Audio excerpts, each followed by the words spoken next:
of Evolve, and I hope that everyone is well. Hope everyone's having a good day. Shout out to everyone that's joining us. I'm just getting the chat set up on screen.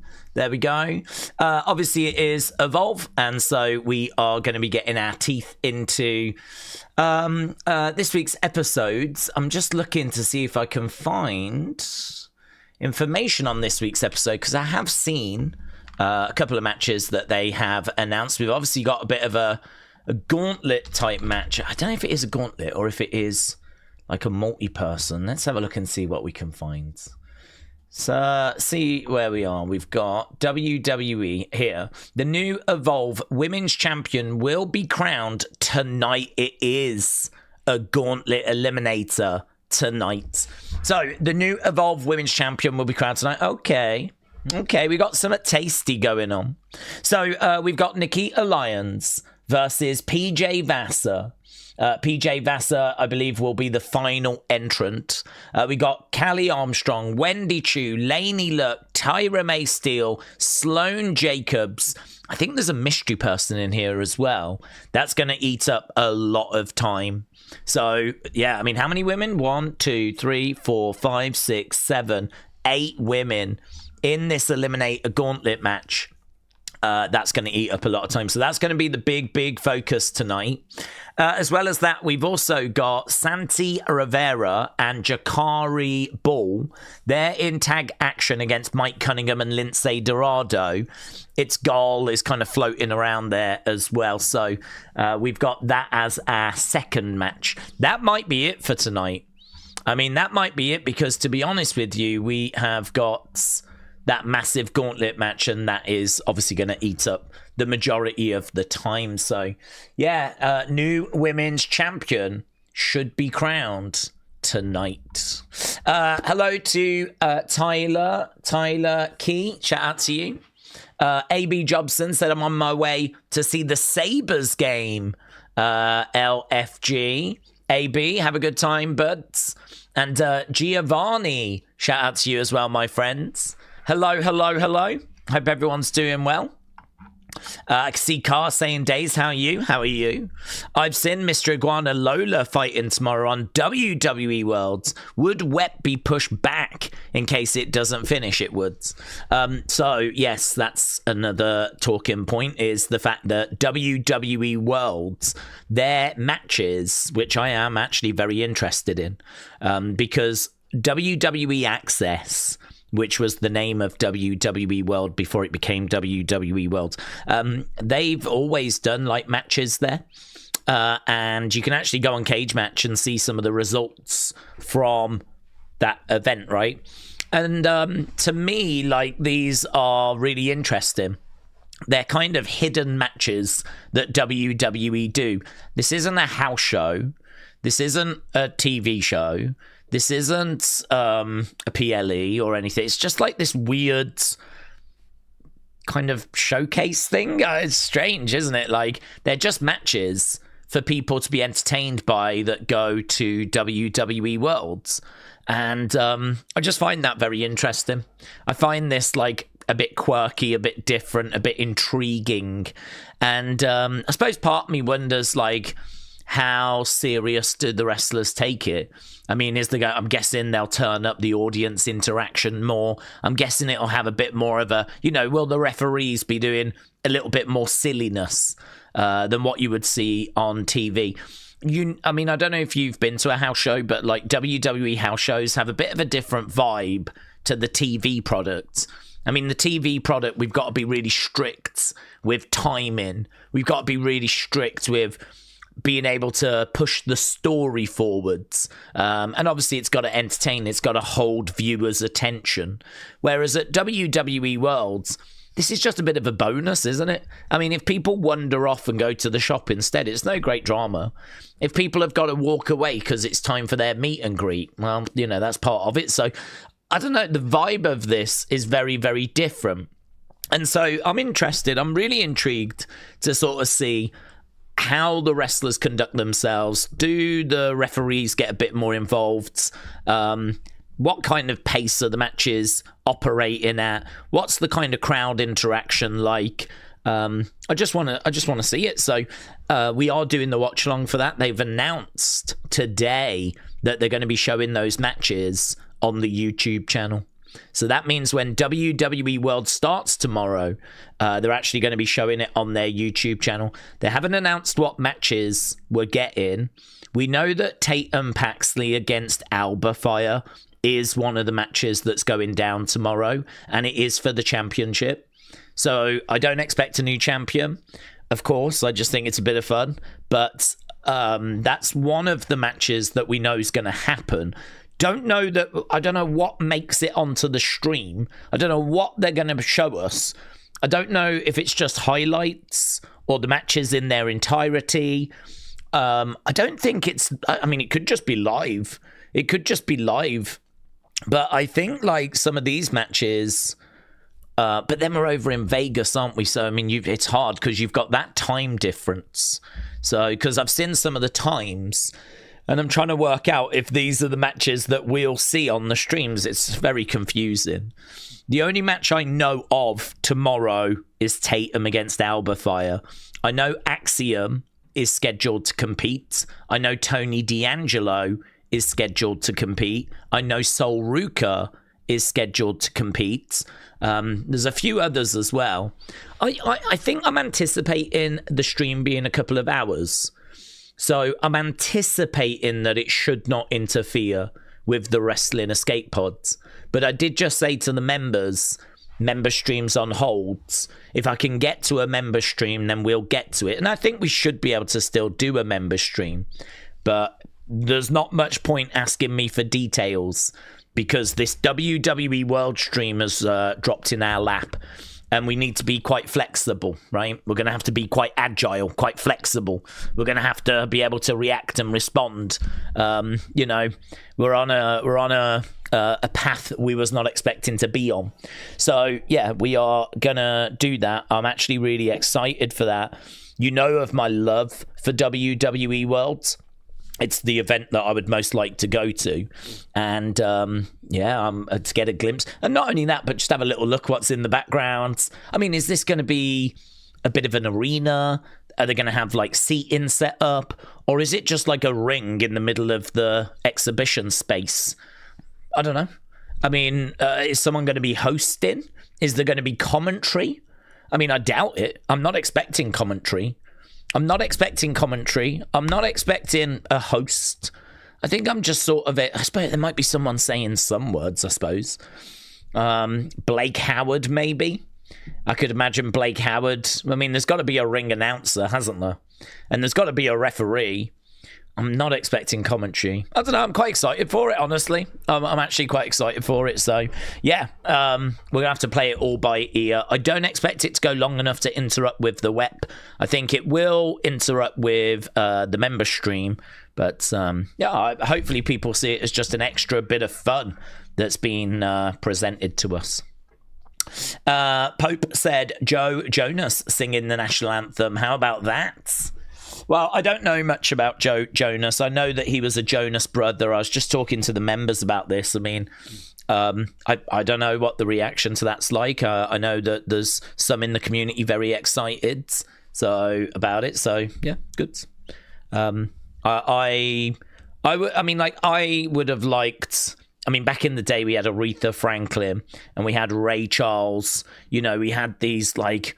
just massive icons of music. And I think like long ago did we move away from that. We stopped doing that a long time ago, which is a real shame, really.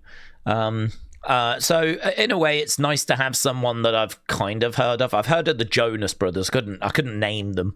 So I mean, I know he's a Jonas brother. But next year I think, you know, it'd be really good if we could... I mean, God, if we've got to suffer celebrities, then do you know what I mean? Go and get some top tier ones, would you?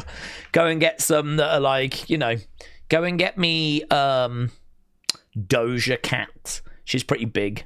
Or I mean, they did get Cardi B for SummerSlam, in all fairness. I mean, she's pretty big. Taylor Swift, Olivia Rodrigo, Dua Lipa, I said Taylor Swift. Any of those kind of big current stars, Tate McRae, I've heard of her. Any of those kind of big names to do the national anthem at the start. Not down on that. As I said, there is a place for celebrities at WrestleMania, and certainly singing the national anthem is one. Go and get Christina Aguilera. Go and get Britney Spears, you cowards. Yeah, go and get some. Go and get some of those kind of.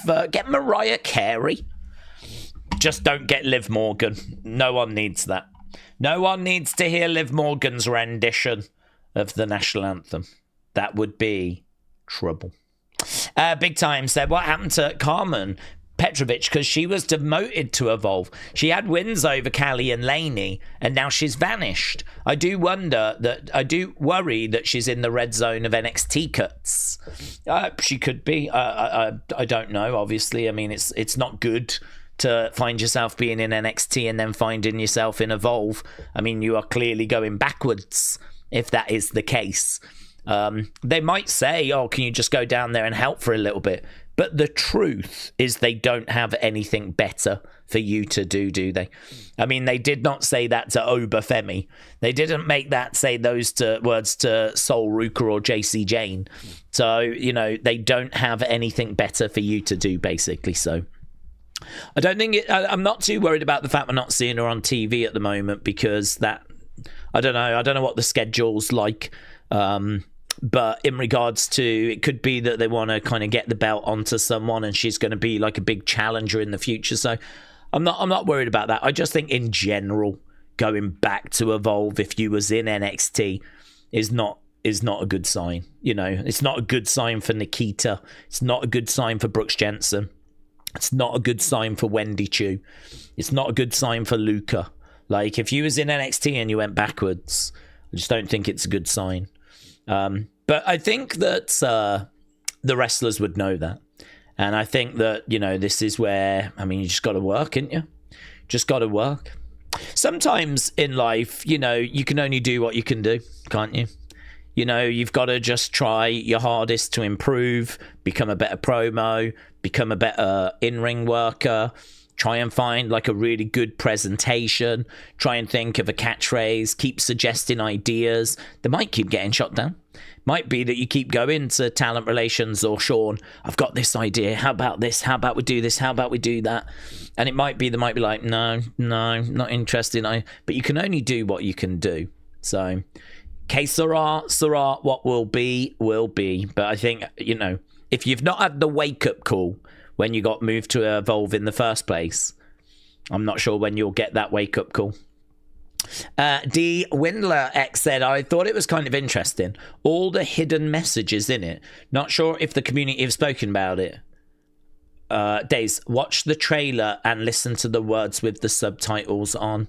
I don't know what we're talking about, but what are we talking about? The trailer is everyone sat around the table. There's an empty chair at the head of the table that I've not noticed before. I don't know what we're talking about. What trailer are we talking about?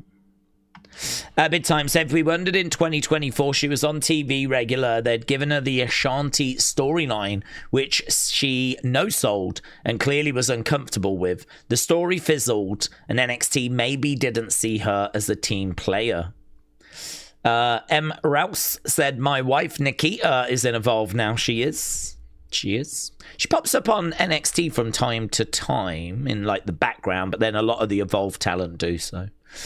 William, hello. Sabrina Carpenter, yes, that's a good shout. Good answer. That's a good shout. Daze, Liv isn't singing for the voice and vocals. She's singing for the other aspects of the video. I hear you. Pope Glockness said they could have Booker T, Joe Hendry, Ricky Saints, and Liv Morgan sing. Well, that would be the dream group, wouldn't it? That would be the dream group.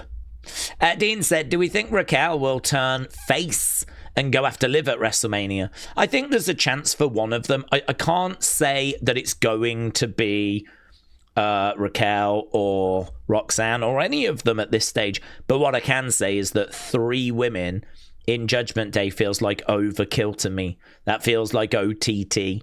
I don't really feel like we need that many women in. I mean, there's not another group for them to feud with, and it doesn't look like Fatal Influence are coming up. Damage Control, of course, are no more. We do have tag teams, but I just don't think we need those three being together. You could have Raquel and Roxanne go after the tag titles, Liv go after the top title. Like, you could do that, but so, you know, there is a possibility that we kind of attempt that over the summer. But eventually someone's turning on someone in that group. I don't feel like we need three in there now. So, yeah, I think it's something to definitely keep an eye out for. Whether it goes that way or not, I'm not sure. I think Liv might even be the favourite to win at the moment. So some people are thinking Liv's going to get the victory at WrestleMania, which would mean that someone probably is not going to be turning. But I definitely think it's something to keep an eye out for. So Sot.SG said, it's the same for Dante Chen. He was demoted down to Evolve.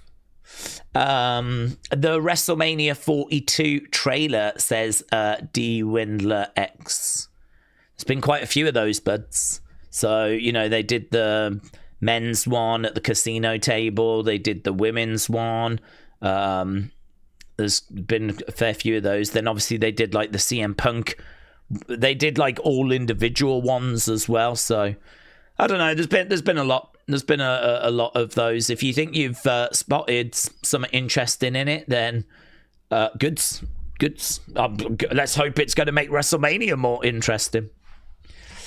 Flame Fist said we need more. Stephanie needs to join now. All will be Dom women. Liv, Stephanie, Roxanne, Raquel. Dom will be Espanol pimp, said Flame Fist.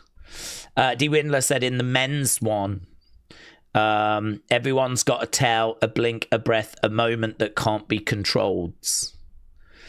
Charlee said, do we think the Undertaker is going to induct John Cena into the Hall of Fame next year?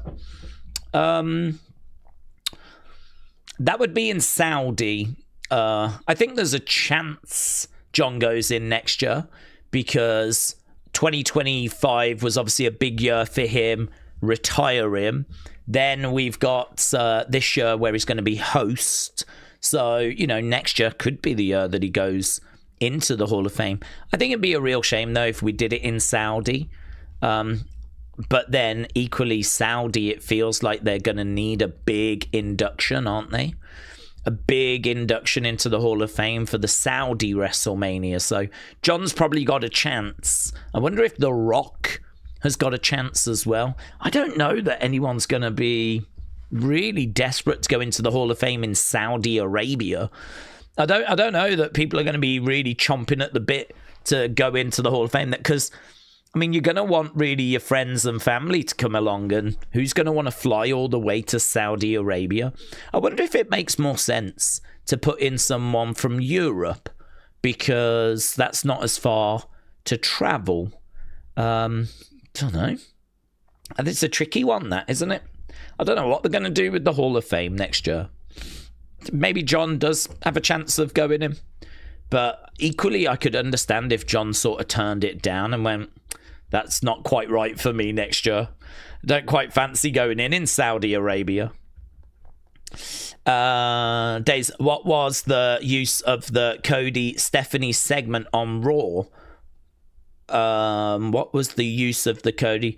Well, I think it was just a way of having Stephanie confront Cody and basically say, I know Randy, and I know that you could have had Triple H do it instead, right? But we had Stephanie do it where she's like, I know Randy, and I know that this version of you can't beat this version of him.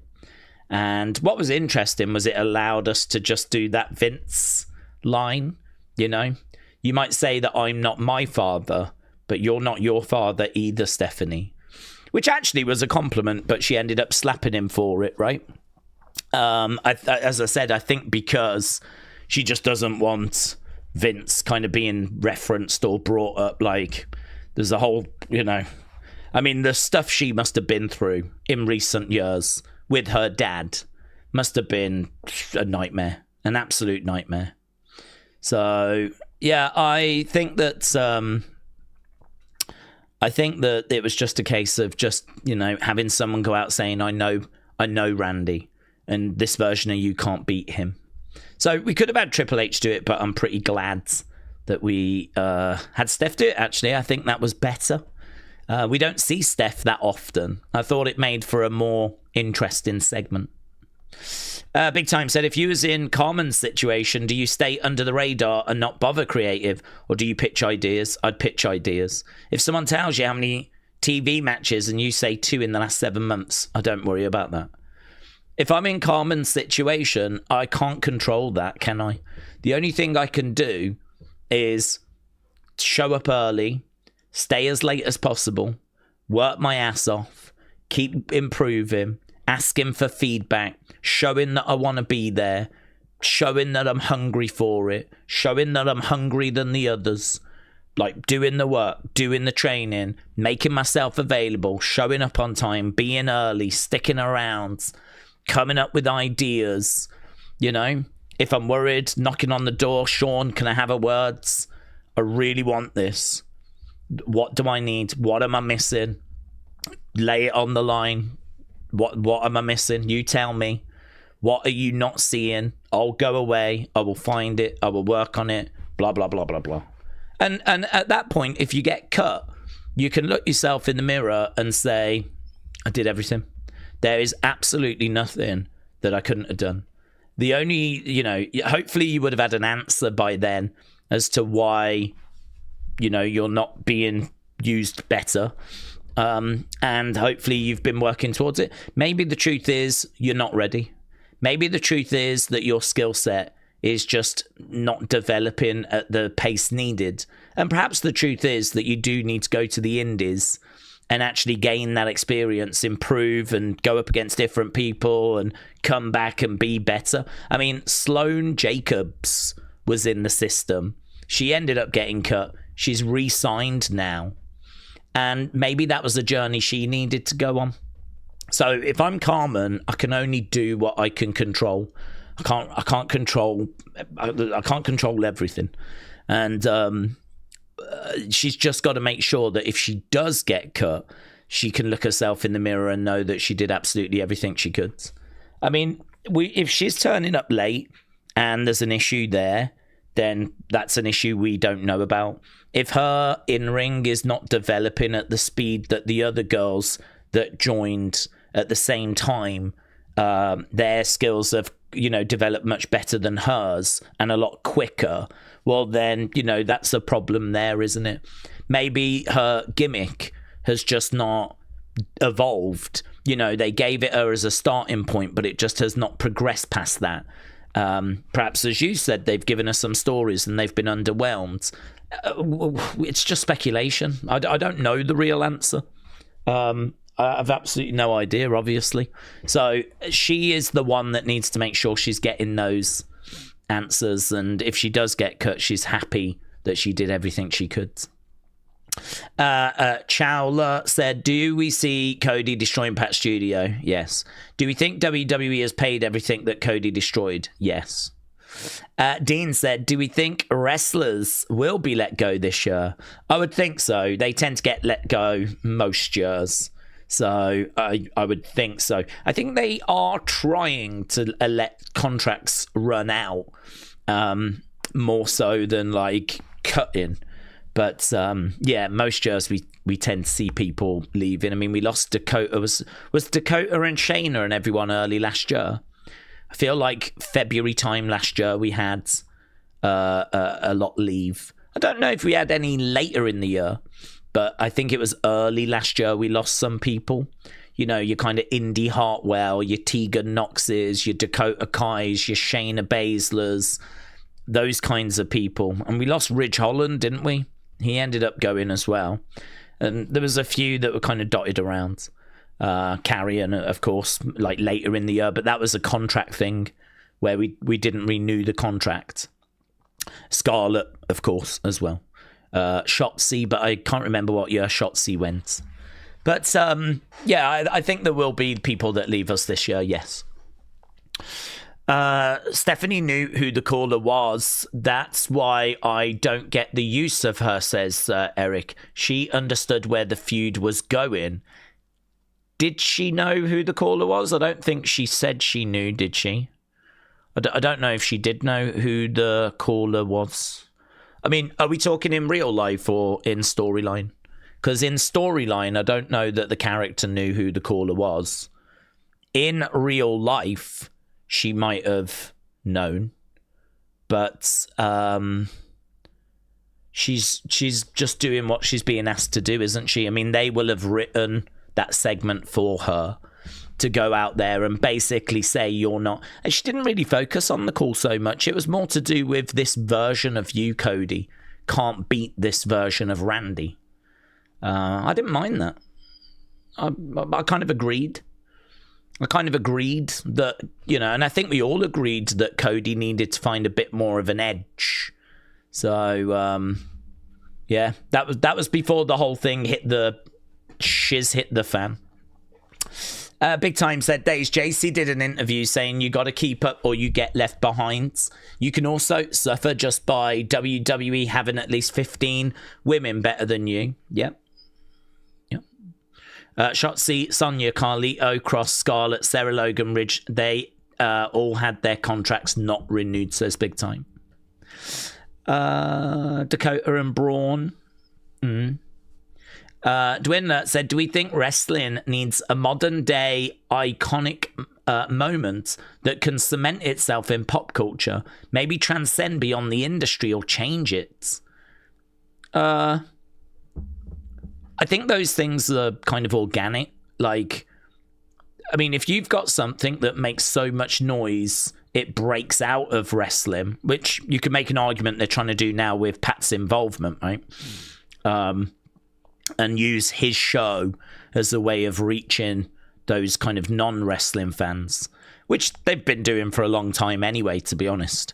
I mean, I don't know who in Pat's viewership is, you know, has heard so much about wrestling at this point and is only just now going to start watching. I'm not sure. It feels like we've probably exhausted that fan base, you know.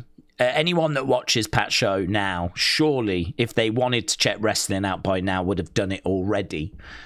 But we doubled down, of course. And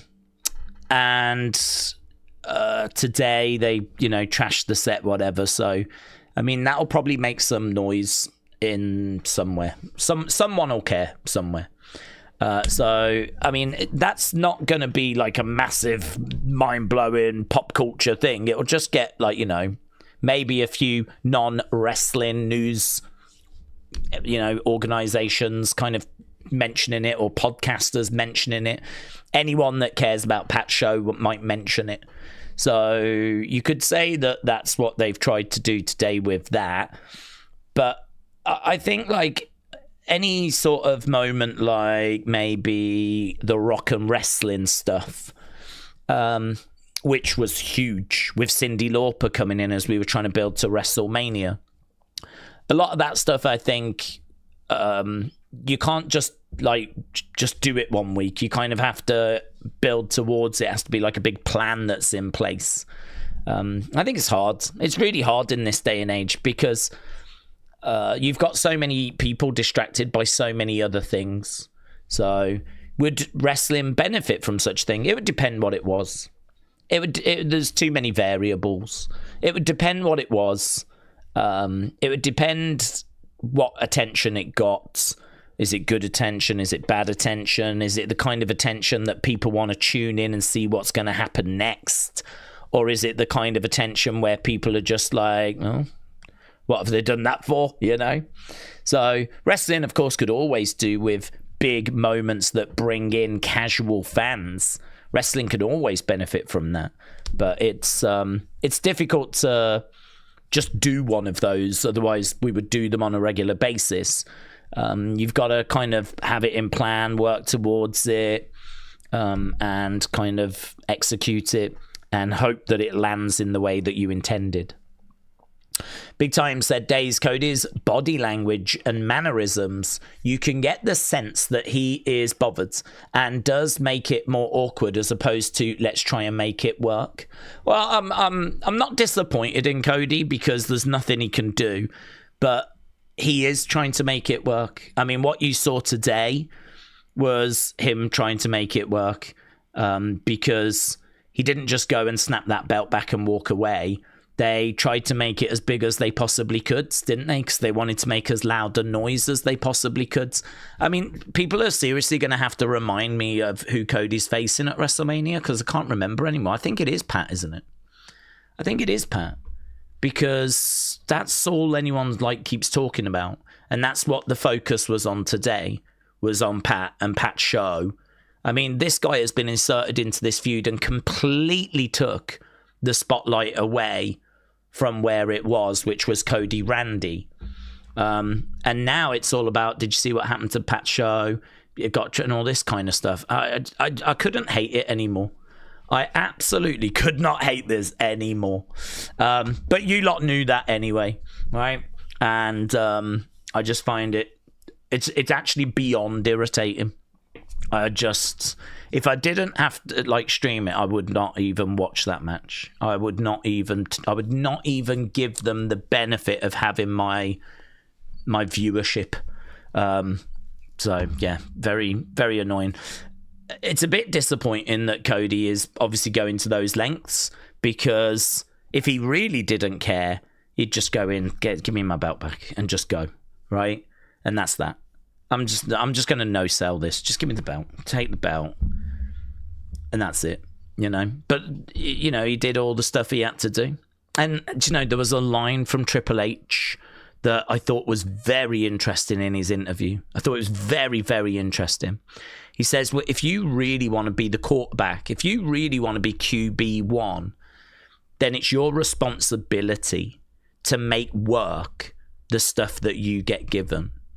And it really felt like this is what he was saying. Cody has been given this situation of Pat derailing this, match that we were all looking forward to. Well, if you really are QB1, if that really is the moniker that you are going to go with, right? QB1, I'm the quarterback. Yeah, I run all the plays.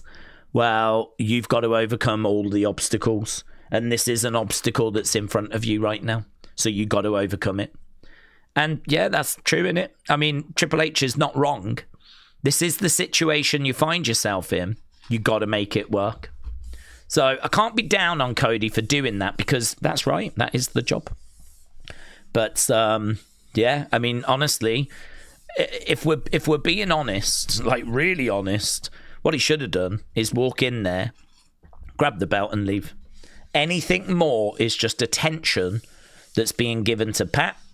It's being given to Pat's show, and it's just playing into Pat's hands, and it's playing into TKO's hands. It's just the same as if you keep doing videos on it and keep posting about it, keep talking about it. We've said, haven't we, the best way to send a message is to just completely take the engagement away. Don't watch it. Don't talk about it. Don't buy tickets to it. Just try and take as much engagement away as possible. We've tried complaining. It didn't work. So if complaining didn't work, the only other thing you can do is vote with your tweets, vote with your attention, and all that kind of stuff. That's all you can do, really. The only thing I did today in regards to that was just post a retweet from Bully Ray, because I actually really liked what he said. And that was, we've waited 3 years for this, and now it's been derailed by some celebrity coming in. And he's like, oh, people are going to say he's a heel, and that I've been worked, and it's made me upset, so it's worked. It's like, no, it's been ruined. And it's like, yeah, good. I'm glad we're not the only ones that are saying this. Bully Ray, who I do not find myself agreeing with on a very regular basis, actually coming out with what I thought was some real common sense. So, yeah, it just sucks. It just sucks. It is what it is. We'll get through Saturday night. They may end up doing something like The Rock coming down, which will please a few people. But I mean, like as soon as that match starts, mentally I'm clocked out. I'll tell you now, I'm not going to be a great person to watch that match with because I'm just not going to be engaged. I'm just not going to care.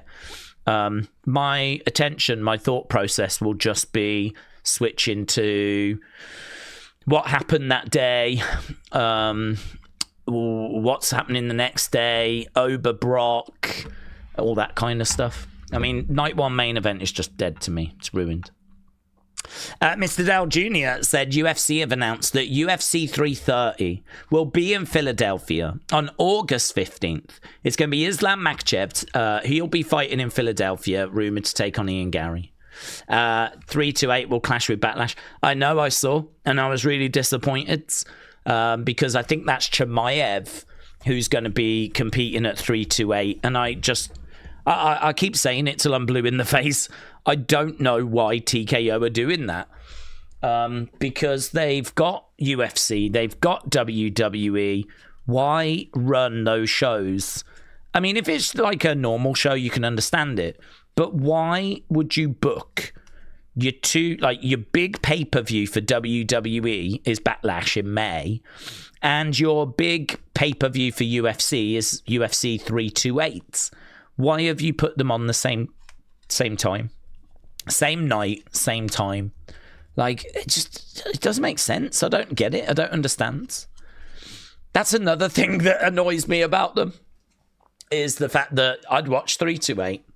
I'd watch that show. I'd be willing to sit down, do the research, do the work, and get stuck into UFC 328. But it's on I saw this the other day. It's on the same night as Backlash. So another one that we can't do, unfortunately. Very frustrating. Big Time said, I remember watching your stream when your soul left your body when you saw Bat. Yeah. Yep.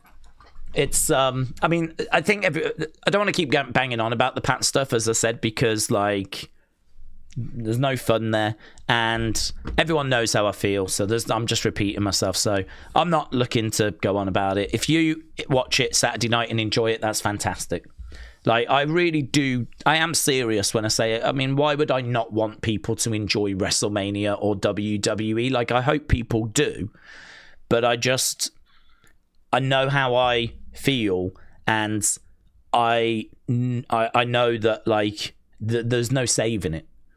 There's people out there that are like, why don't you just wait and see where it goes? No, you don't understand. Clearly, you don't understand. It's already ruined.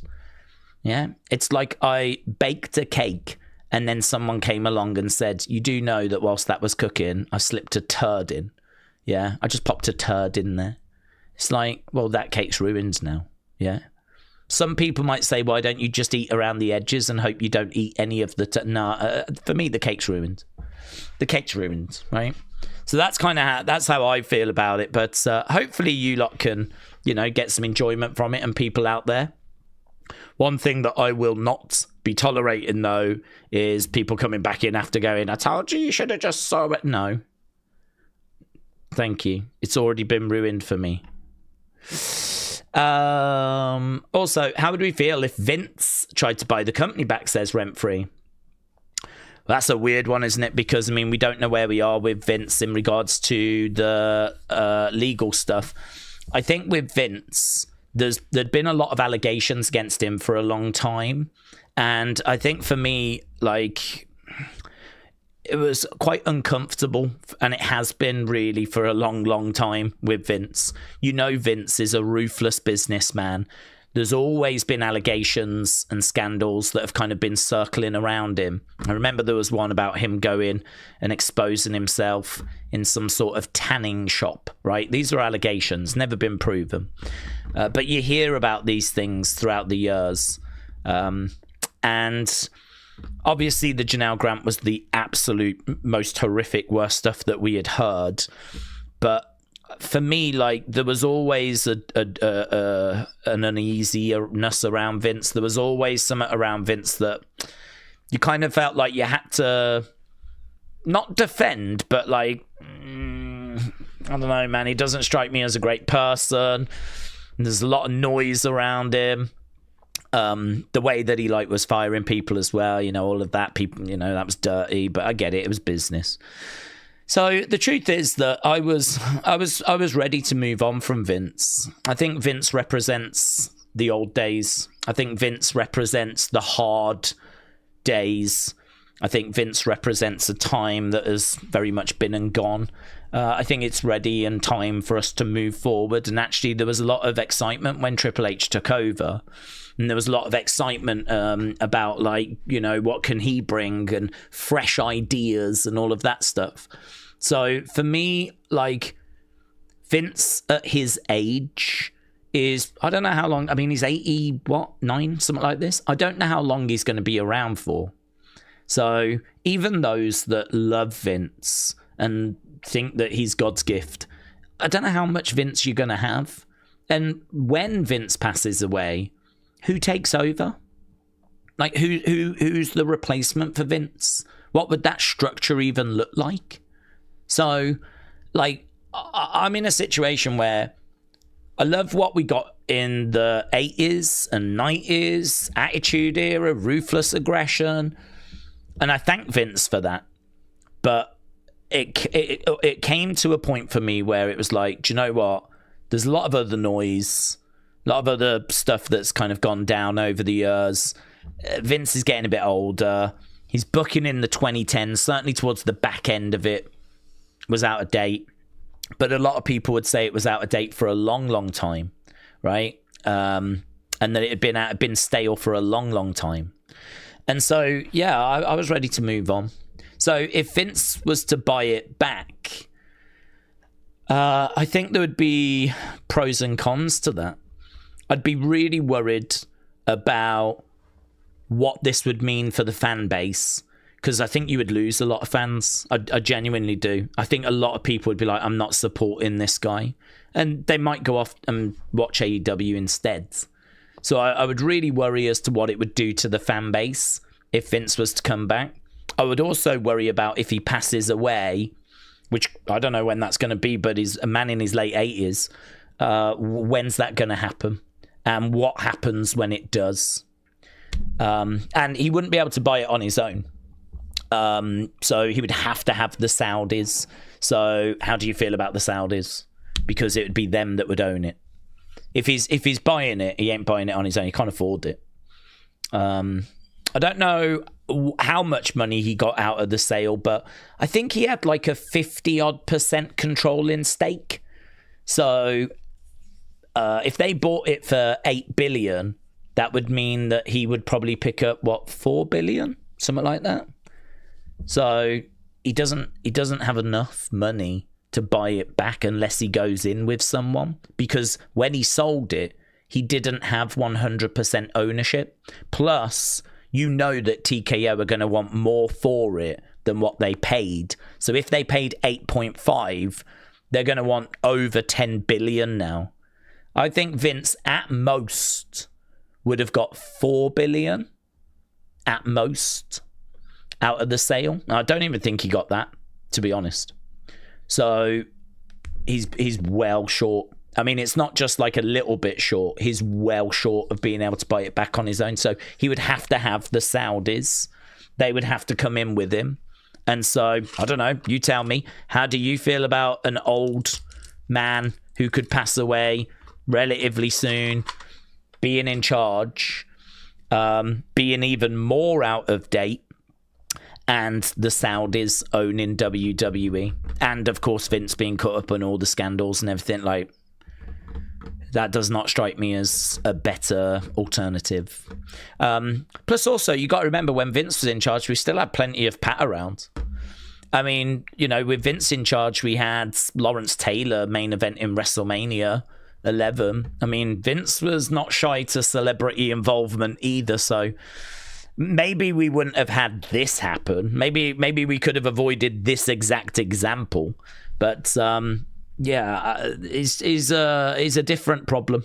He might not be this problem, but he's a different problem. So doesn't strike me as the solution, to be honest. Plus, to be honest, I just do not see TKO selling. I don't think they've got any interest in selling. So Yeah, I can't see it happening. D. Windler said TKO WWE in court this week, filing over the way the shares were merged. I've read that, and a few channels mentioned it, but it sounds like water cooler talk. Well, yeah, there is a lawsuit about that purchase. It's not going to result in anything. It will probably just get settled. But a lot of the shareholders, because as we said, Vince had a lot of the shares, but he didn't own all of them. He wasn't 100% owner of it, right? He just owned the majority, which meant that he had control, right? So the other shareholders were very upset with the sale to TKO because they don't feel like the right processes were followed. And I don't even think TKO came in with the biggest bids. So there's a lot of controversy. And so it's all gone to court and there's a lawsuit. So yeah, they're kind of all caught up with that. Haven't heard any word on that though. I think they're saying it might go to arbitration, which means that it kind of gets settled and we don't really hear anything about it. It's just like it goes to arbitration, and they're saying the same could happen with Janelle Grant. That could also go to arbitration. So that would just get settled and you wouldn't really hear much more about it. And I did hear Dave Meltzer and Brian Alvarez talk about if the Janelle Grant lawsuits gets settled in arbitration and nothing really more comes out, would fans be accepting of Vince coming back, or has the damage been done? I think the damage has been done for me. I mean, all the stuff that was in those texts and, you know, all the stuff that we've seen in that Janelle Grant lawsuit is horrific. It's really bad. It's really, really bad. WWE, to be successful, doesn't need Vince McMahon. It's already shown that. WWE obviously is going to survive when Vince has passed away. WWE will carry on. So why don't we just embrace a future that doesn't involve Vince rather than constantly clamour for his return? That to me is healthier and hopefully can lead us to a better place. But yeah, I mean, look, there are clearly issues and frustrations right now with the current setup. We just got to hope that they can find a way of kind of fixing those. You keep hoping that lessons will be learned. But do you know the scary truth, and it hurts me to say this, is that the world might be making it harder for us fans. You know, if they have Pat go on TV and drop prices and have him talk about it on his show, and that results in a boost to ticket sales and people, more non-wrestling fans being aware, and so they tune in. You know, if this stuff that they're doing works, I don't see how we're going to ever get away from it. So this is why this stuff, you know, needs to fail, really. This is why being excited about the set getting trashed today is not helping, right? That's not helping. Like, everyone needs to be pretty clear as to what's happening and kind of why it's happening, what TKO are hoping to get out of it, and what us fans, you know, need to be doing so that we don't get stuck with this year after year after year after year. And the bottom line is all this Pat stuff, it needs to not lead to the results that they want. And that, you know, they want engagement, they want a boost in viewership, they want a boost in ticket sales. And, well, we're going to have to wait and see if that happens. We're going to have to wait and see if it results in those things. If it does, then yeah, we're screwed. I don't know what we do. Because this will have been a success, you know? So there's no way of telling at the moment. I'm not saying it has been a success. There's no way of telling. I mean, they sold 2,000 tickets for the Saturday in 4 days. That doesn't strike me as that impressive, right?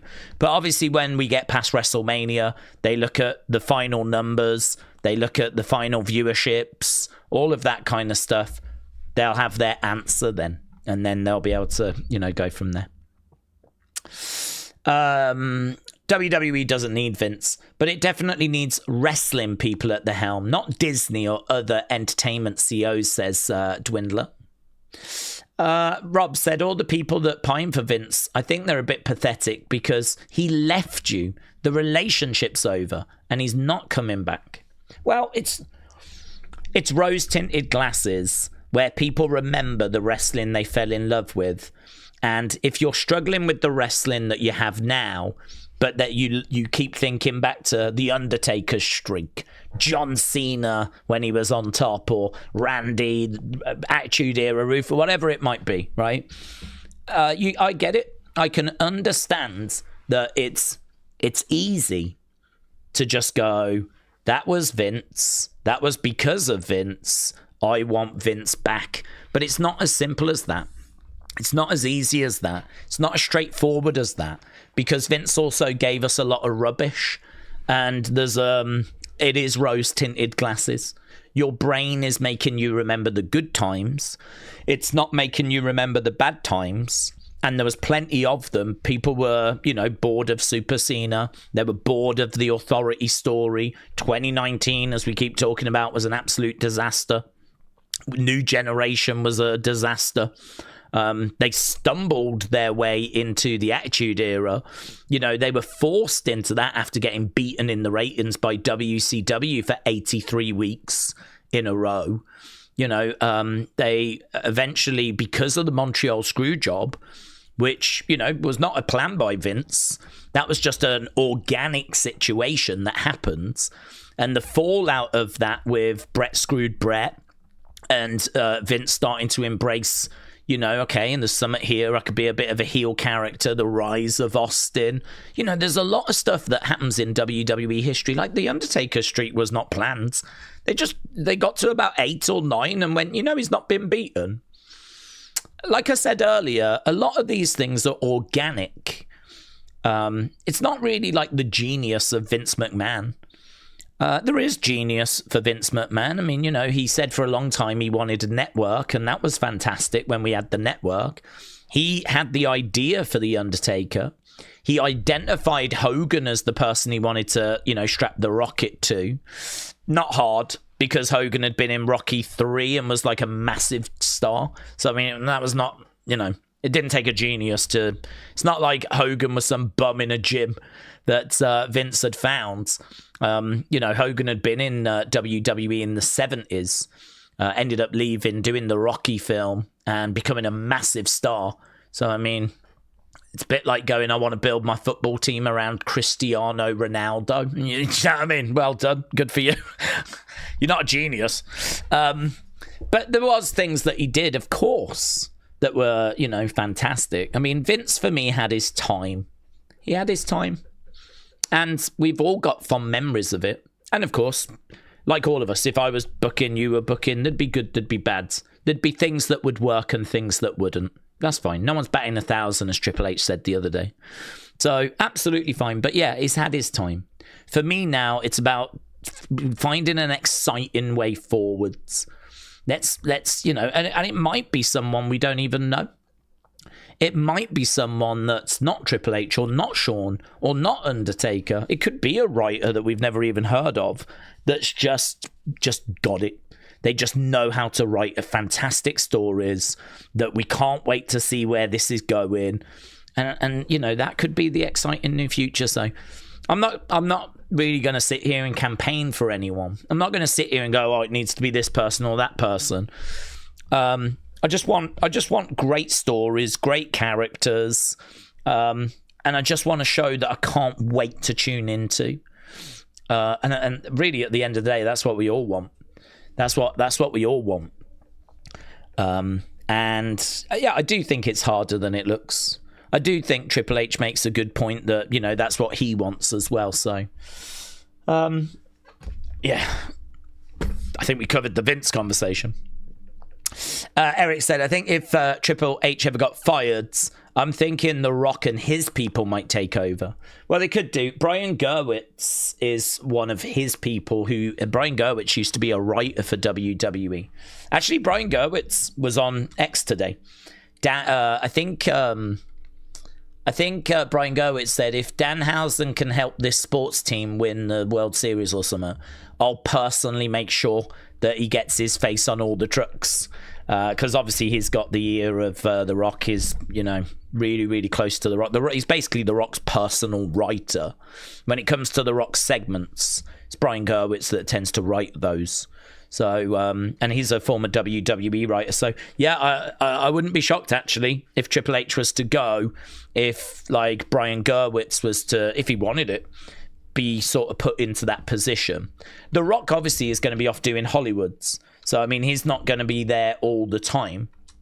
He's still going to want to do his films and, you know, have that kind of freedom. I don't think he would want to every Monday, every Friday be sat in Gorilla kind of doing the shows. I don't think that's what he would want to do.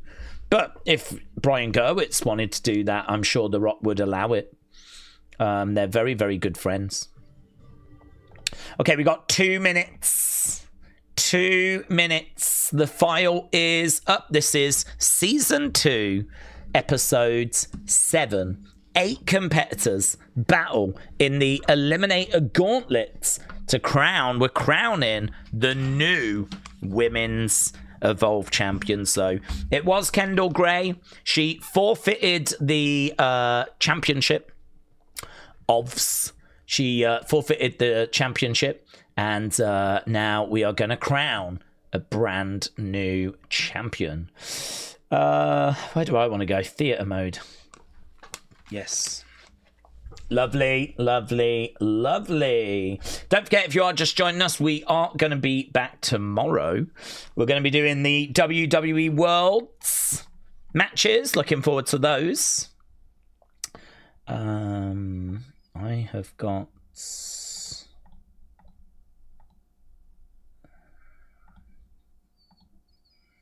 Okay. Nick, shout out to you, my friends. Appreciate the support. Actually, I saw there was a couple of messages that came through. One from Nick says, thanks, the amount of work you put into the streams videos is staggering. Thank you. Your consistency in the tough times, and thanks to... Oh, Nick, thank you, my friends.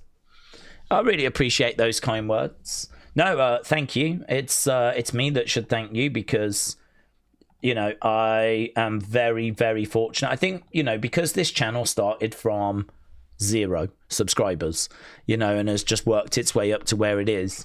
And that's been over a period of 10 years. I know what it's like to put a video out and have 100 people, or not even that. Some of my early videos had like 15 views. So the fact that I can, you know, sit here and talk to you guys and people are there is never ever lost on me. So a big thank you to you guys. Okay, let's go into, and Nick, thank you. We're going into the show. I am underway. I am 15, 16, 17, 18, 19, 20, 21 seconds into the show. So we are up and running. We are underway. It is time for Evolve. Bum, bum, bum. Okay. Oh, that's the first meeting, isn't it? Oh, no. I'm all the way back in episode 1. It's playing episode 1. I'm like, I remember this. This was the first time they ever met. Jesus Christ. Okay, hang on. Oh, Jesus Christ. It's still playing the first one. You keep watching.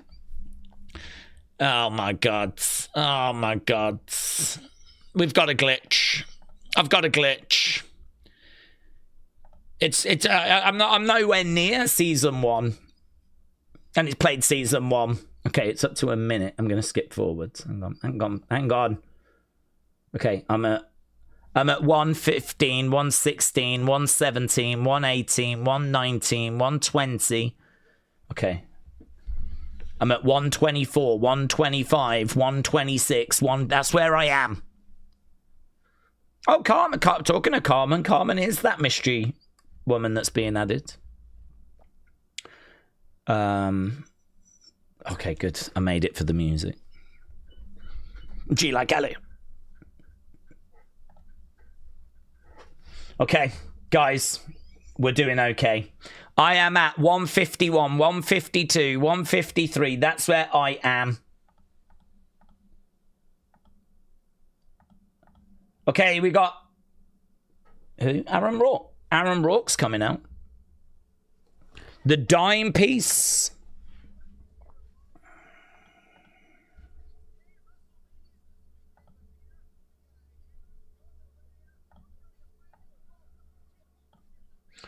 Okay, so Aaron Rourke making his way down to the ring, obviously fresh off his victory last week against Starboy.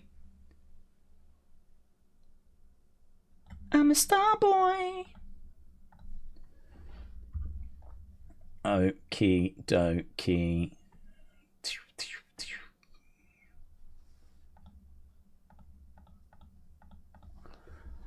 I need to go back over to the chat. I miss you guys. Hello, everyone. Hello, wrestling fam. Hope you're doing well. Sunny, hello. Okay. We're hearing from Aaron Rourke.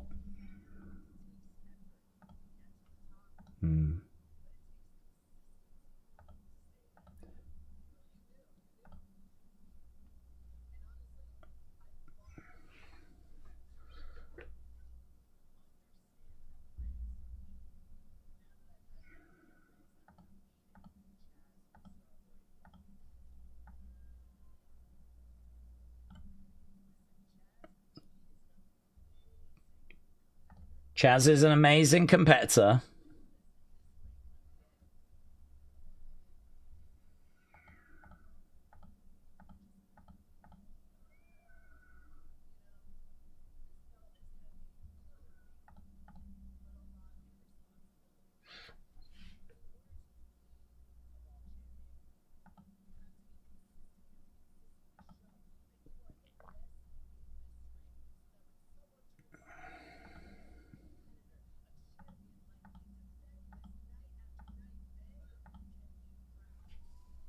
Okay, it's just a promo from Aaron Rourke at the moment.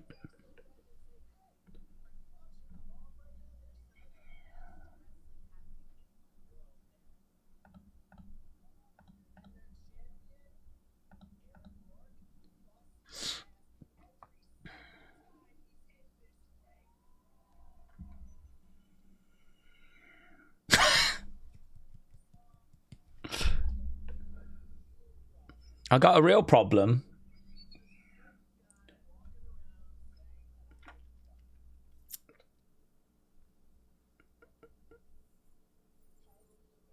Harlem Lewis.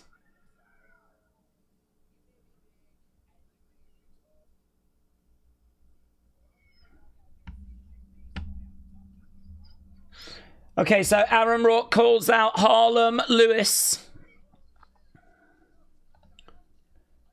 Harlem Lewis comes out.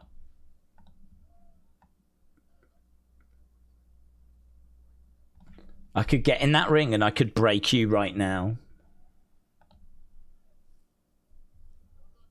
He's not doing that. He's not doing that. He could do it, but he's not doing it.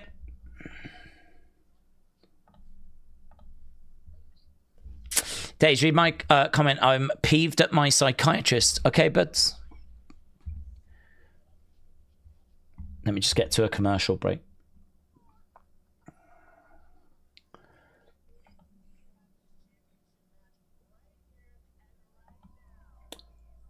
Baby, we can have this championship match right here, right now. That's right, baby.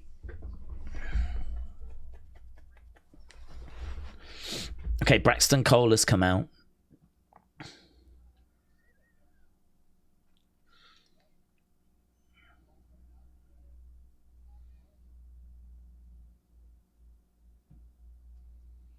So Braxton Cole said, it's not Harlem that's taken that belt from you, it's me.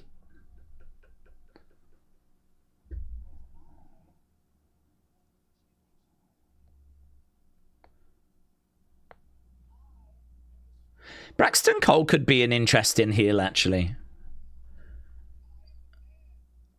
It's quite easy to hate. I think probably because he looks like Pat.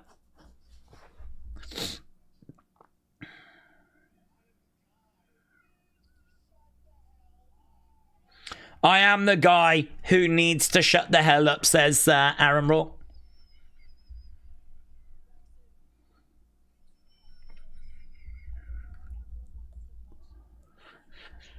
I agree with that. You've got the looks of someone everyone wants to punch in the face.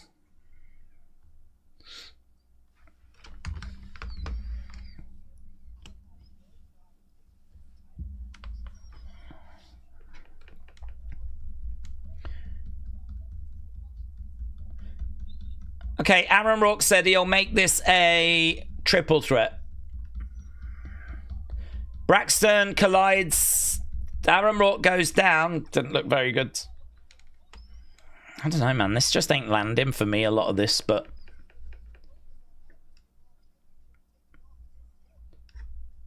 Okay, good. I wondered if he was going to kick the microphone out. He did. Aaron Rourke gets planted.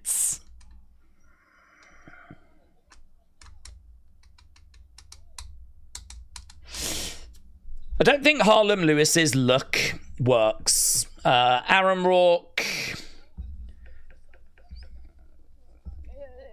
It's not flamboyant. Well, it's very flamboyant, but it's not working.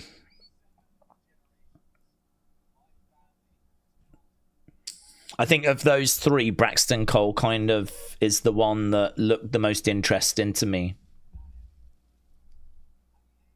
I find Aaron Rourke comes across as a bit like, not bratty, but a bit like, I've got some gossip, like, like this, you know? Rather than being like this kind of really cool champion that kind of carries themselves as like, you know, it's all right to be flamboyant and like to peacock whatever, but as I said, if you're going to do it, you better look amazing. I don't think like, I think he's a work in progress. I think there's a lot you've got to improve with Aaron Rourke. I had a lot of praise for him last week when he changed his ring gear, actually. Because if you're going to peacock, then you better be peacocking something that's worth looking at. And I don't think we're quite there yet.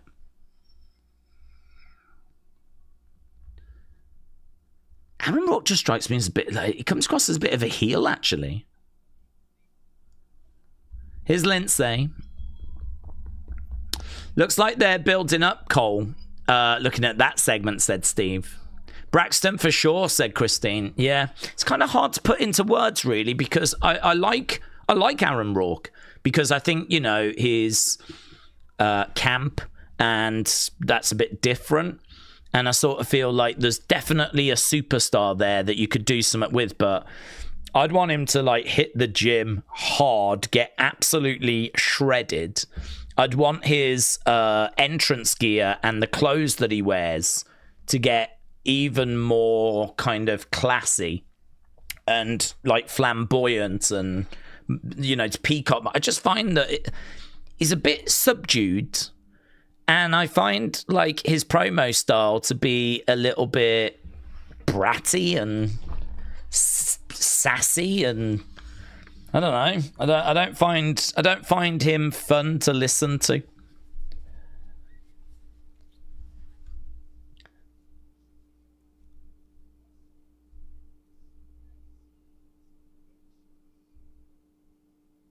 Okay, well, we've got Mike Cunningham coming out now, cutting a promo.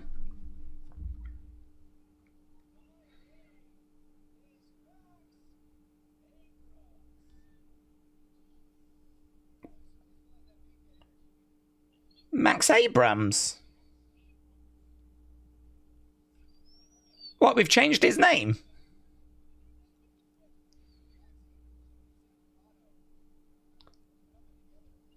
Max Abrams.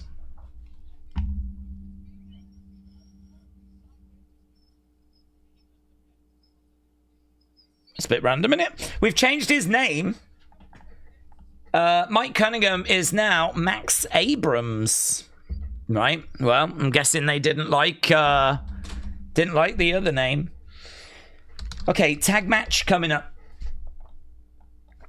Right. Okay, Sonny, I said I'd read your thing. I'm at 11:54, by the way. Daze, my psychiatrist only held my books and gave them to me, and then wrote on the computer that claims to have written 3 books. Like, dude, you should have looked inside. What do you mean, claims? Yeah. What do they mean, claims? Next time you see them, you should say to them, I did write these. I'm interested in poetry. These are my books. So you want to make sure that that gets sorted out. Days after Mania, if you was in charge, what changes would you make? Who would be the champions and direction? It's a bit of a big question, that, to be honest. But I mean, just focusing on the top 4 titles, because we're about to get back to the show. I would go with Punk. I wouldn't be down on doing a Bloodline reunion. I would go with Randy, but obviously I would get Pat completely out the way. I'd want to be bringing someone like Kevin Owens into this story, or Shane McMahon into this story. And I would completely get away from Pat. In regards to the women, I'd probably go Rhea. I think that Jade needs... She needs reps. She needs feuds. She needs match time. She needs to improve in the ring. And let's just put the belt on one of our biggest female stars. So go Rhea. And then on the other one, what's the other match? That is Stephanie and Liv. I would go Raquel turning on Liv. And I would have a feud with Liv Raquel over the summer. And I would stay with Stephanie. I would do a draft, and I would then line up some really good challengers. You know, I'm down for a Becky Lynch, Stephanie angle. You know, something like that. I think could be really fun. Give Becky something else to focus on, because we don't need the flipping AJ Lee feud to carry on past WrestleMania. So maybe AJ retains. Becky can go after Stephanie.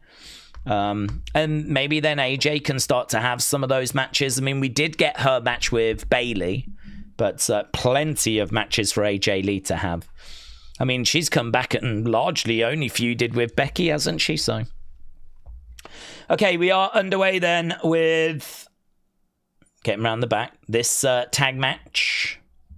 So we got Lindsay Dorado and Max Abrams, I believe it is. Santi Rivera. I'm not going to remember all these names. CJ Valor is watching on. Feel like we've had a real crop of talent come in. Lindsay on his feet. Santi behind Lindsay with the back elbow. Take over. Against the ropes. Shoulder tackle. He's quite big, isn't he, Santi? He's got quite a size to him. He's round the back of Lindsay. Do we think we should go back to 1 finisher and done rather than 3 finishers to end matches? Yes. I think finishers get kicked out of way too much. I don't mind it happening at bigger shows on occasion, but bulk of the time, hit your finisher on a Raw or a SmackDown, it's done. So, yeah, I think we can all agree finishers just get kicked out of way too much. It's quite a few times, actually, we're like, oh, my God, that move should have ended this match. It doesn't even need to be a finisher. It could just be a really good-looking move. Just something really big that hits. And it's not the finisher, but it should have been where the match ended. Oh, on the feet there. Bang. Lovely drop kick. Tag being made. Main man energy. Abrams is in. Santi to the outside. Nice. Max Abrams in there looking good. It's Gall on the outside. My guy is on the outside.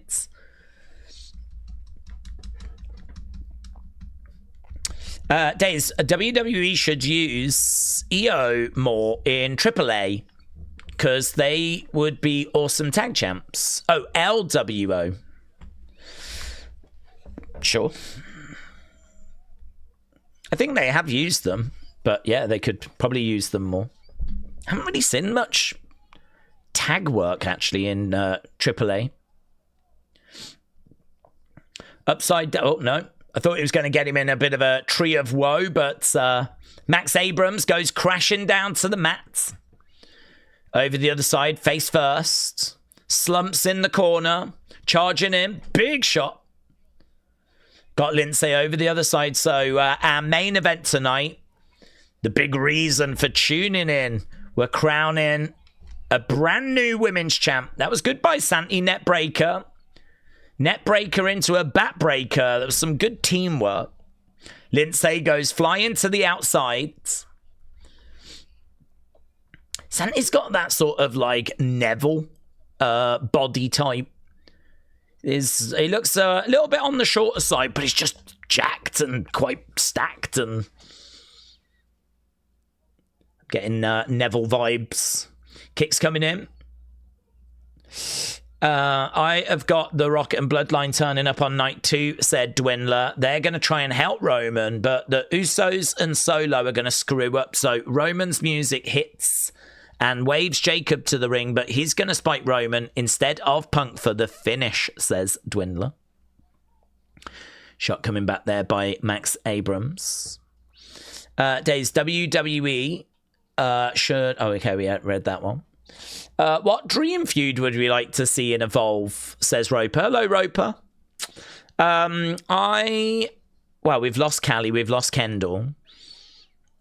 Tyra May Steele is maybe my top woman.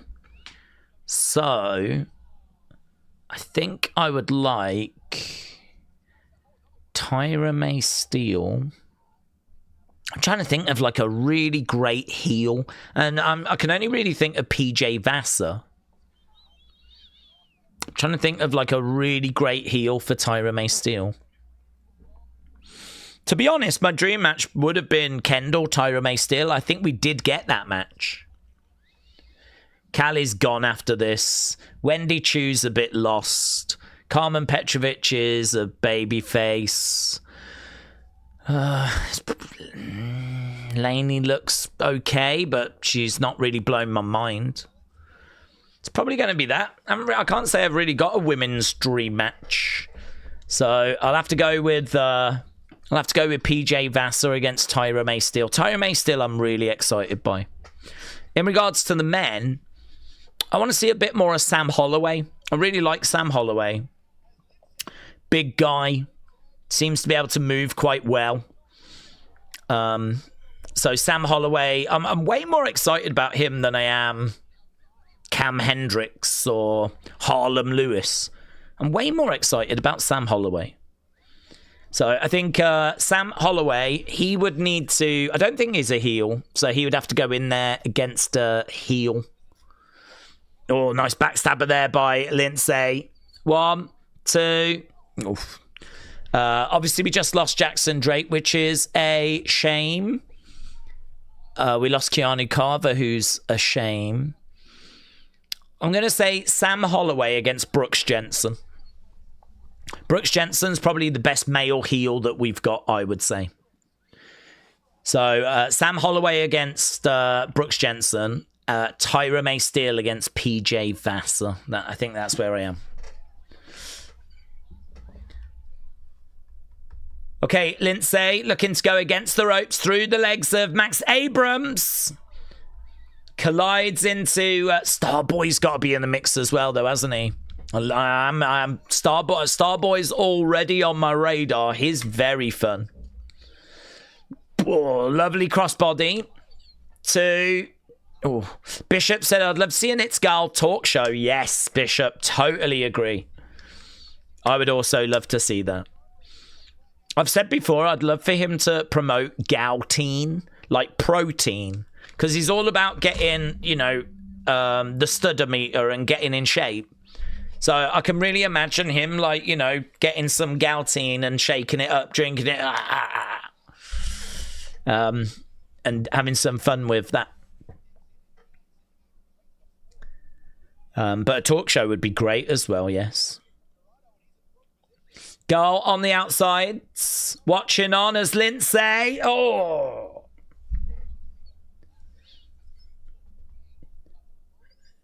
Tag. Jakari Ball. In there, in control. We got a sling blade by Santi. Lindsay gets his shoulder up. Lindsay gets the shoulder up. Max Abraham's nowhere to be seen at the moment. So it's goal on the outsides. Not getting involved, just watching on. It's 2-on-1. It's bad situation this for Lindsay. Oh, reverses. Double DDT. Lindsay trying to get back over to Max Abrams. Max Abrams on the outside. Looks like he's popping back up. Oh, there's a real miscommunication there. Now it's Goal tries to get involved. Goal goes down. Roll up by Santi. 2, 3, gets it. And there we go. There's a real miscommunication between Max Abrams and Lindsay. Max Abrams did not have both feet touching the canvas when he tagged. Well, there we go. A real showcase match for some real new emerging talent. We have not seen much of Santi Rivera. We have not seen much from, I don't even know his name, something Ball. Jakari Ball. Okay, there's its goal. Celebrating with the winners. Lindsay a bit frustrated. Okay, it's going to be the gauntlet match coming up next. Next Wednesday, Harley Riggins, Cam Hendricks taking on Tate Wilder and Luca Crucifino. So we got another tag match coming up next week. Harley Riggins, Cam Hendricks against Tate Wilder and Luca Crucifino. In 2 weeks, we've got a triple threat. It's going to be Braxton Cole against Harlem Lewis against Aaron Rourke. Championship triple threat match. That's coming up in a few weeks' time. Okay, and we've got commercial break right now. This thing goes 56 minutes, 43. That's long. I'm at 24:28, if anyone wants to know. 24:30, 24:31. That's where I am. Right. Imagine the crowd, how hot it would be before Brock Ober even walk out, said Dwindler. It's going to be good, man. It's going to be good. Everyone's so excited for that match. Megan said, Daze, this is my second stream. I'm back from Monday. I want to be joining in all the time. Well, welcome, my friends. Megan, 64, shout out to you. Yeah, obviously we got a big one coming up on Friday. Oh, we got Van Dukes. He's making a real impression. I thought he looked good on NXT, Van Dukes, in that speed match. Funny, isn't it? Because like people are really down on speed matches, and I get it. But Elio LaFleur only had a very short time to impress, and he succeeded. Eli Knight only had a short time to impress. He succeeded. And Dorian Van Dukes only had a short time to impress. He also succeeded. So you can only get like 2.5 minutes, whatever time, but you can really make that work for yourself. And I think Dorian Van Dukes managed to do that.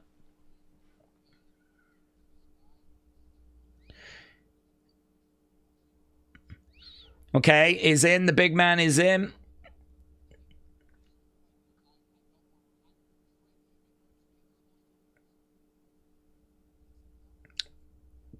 Yeah, not only has got power and speed, but he's very good at, like, aerial ability as well. Okay, he's taking on Kai Kavari.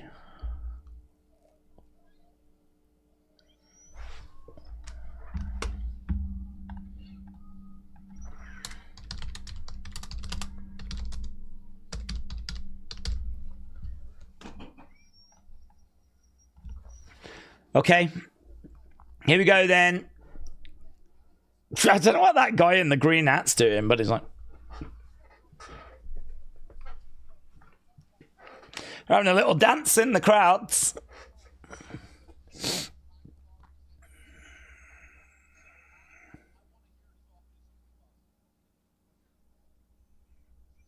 Okay. That gets underway, these two locking up. We got Van Dukes driving, Kai Kavari. I don't know much about either of these, but I feel like I know a bit more about Van Dukes, actually. Van Dukes going for a kick. Duck underneath there by Kai Kavari. Quick shots there. Okay, he's really throwing some stuff in. Duck underneath. Kick coming in by Kavari. Drop kick. Dukes goes against the ropes. It's a little bit scrappy, but he picks him up. Kavari, middle rope, back elbow. He got height. I'm not sure he got much distance. All day, says Kai Kavari. Turned around, Van Dukes back up on his feet. He just sort of ran into a clothesline there. He went against the ropes, came off, and Van Dukes just absolutely walloped him with a massive clothesline. Got a gut wrench. Power bomb by Van Dukes. Kavari is down at the moment. Van Dukes going over to the corner. Looks like he's going to be climbing up, maybe. Yep. DVD. Yes. DVD. Physical media. Physical media. Bang. Oh my God. If he was to get into a tag team with Christopher Daniels, we could have DVD and CDs. And they could be DVD, CD, physical media. That could be their tag team name. Yes!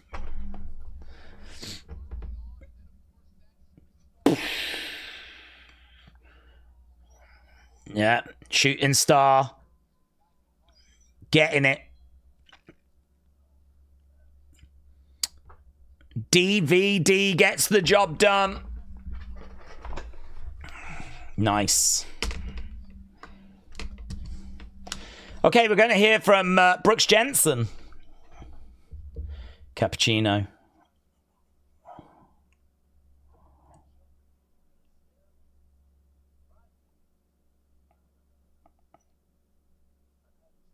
I've had these thoughts pop in my head.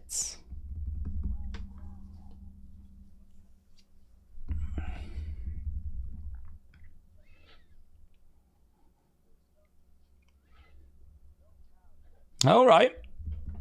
No DQ. No countouts. No running away.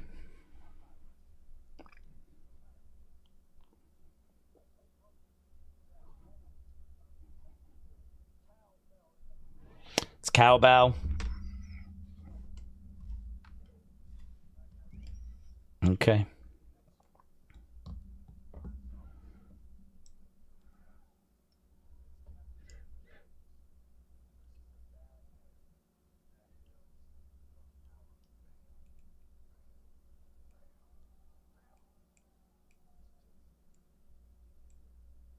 Bull rope match. Bull rope match. Brooks Jensen against Cappuccino Jones. Okay, we got Byron. It's time for the gauntlet match. Yes. Two superstars begin. We work our way through. We need to do a poll. Who wins? PJ Vasa, Tyra May. I don't even know if Tyra May Steele's in it. Is she even in it?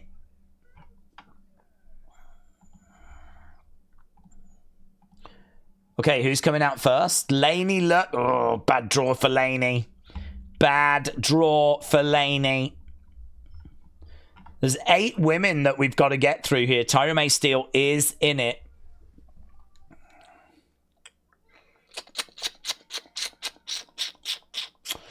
Don't think Laney's going to get it, is she? From number 1.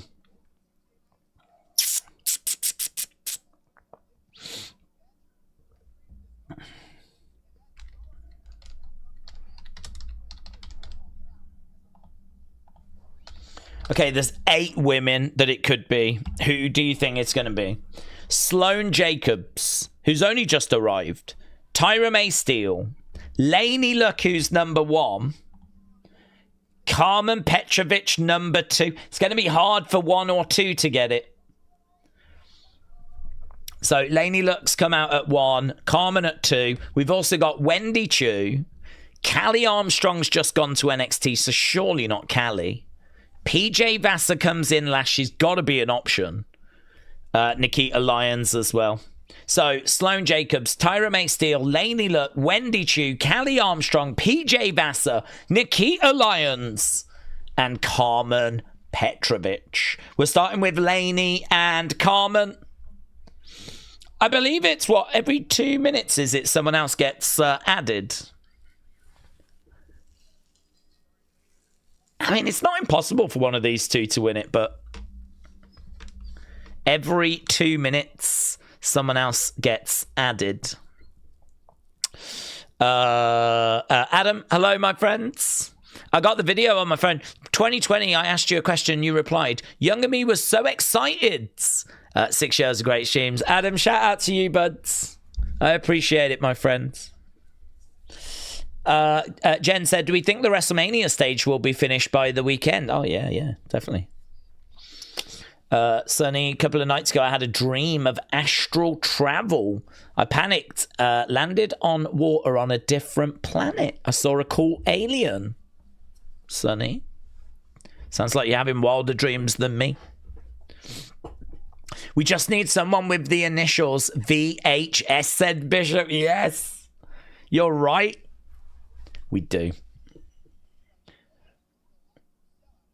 Okay, we got Layla Diggs, Mason Holiday, Gianna Capri, Anya Rune, who we met last week. They're watching on backstage. Laney taking the leg down or taking down. Carmen, reversing. Laney against the ropes. Carmen. Oh, nice work there by Laney. Carmen against the ropes. Over Laney. Over the other side. In between the legs. Okay, nice. Good work. Leg sweep there by Carmen. Turning her over. That's nice. Little pin attempt, actually. Laney. These two are putting on not a bad little match. Going for another pin. Quick reversals. They're reversing each other into pins quicker than the ref can even get down to count them. Okay, we got a countdown. Next person making their way down. Winner of this, of course. Bang. It's going to be our new Evolve Women's Champion. Too Strong Armstrong coming down. Big addition. Too Strong Armstrong. Nah, you don't want to be seeing Too Strong Armstrong joining the match, do you? If you're Carmen or Petrovich, Carmen or Laney. Oh, commercial break. Commercial break. William said, I think it's Nikita. She's been getting a push on Evolve. Callie. Yeah, the only thing about Callie is that she is on her way to NXT. She got called up the other day, so I can't see her carrying the Evolve Championship. She's already had it. Don't think they'll go back to it again.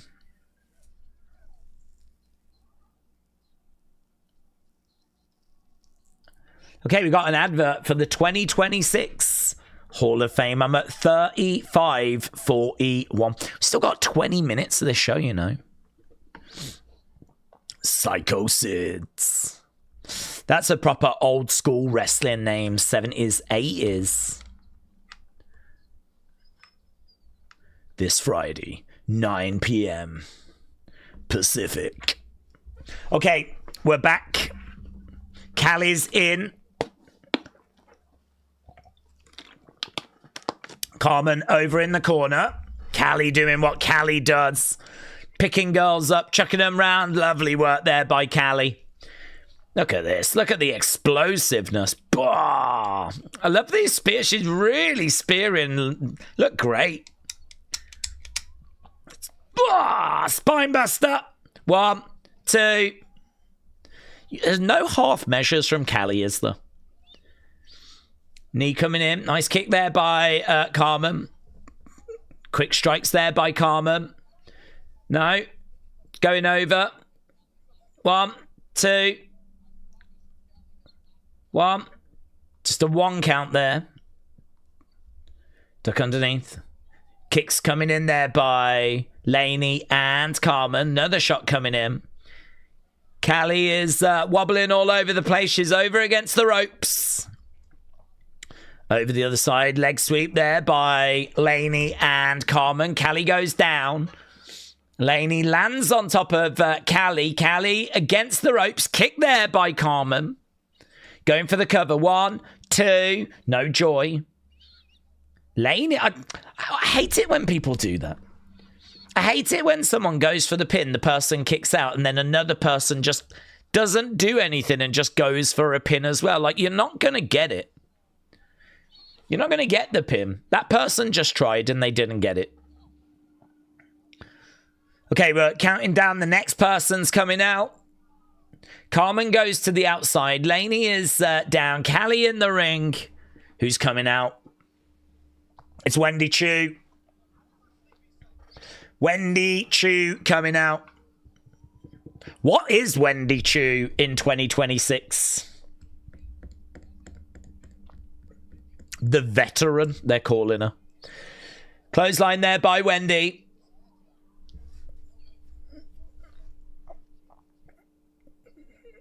Working on the arm. Oh, that was nice. I like how she did like a short arm clothesline. Going over against the ropes. Forearm into Laney. Looks like Carmen's on the outside. Laney goes into Callie. Cartwheel, forearm smash there by Wendy. Wendy over the other side. Lovely kick. Lovely work. We're doing the work. Wendy going up. Callie. Oh, crossbody. Callie goes down.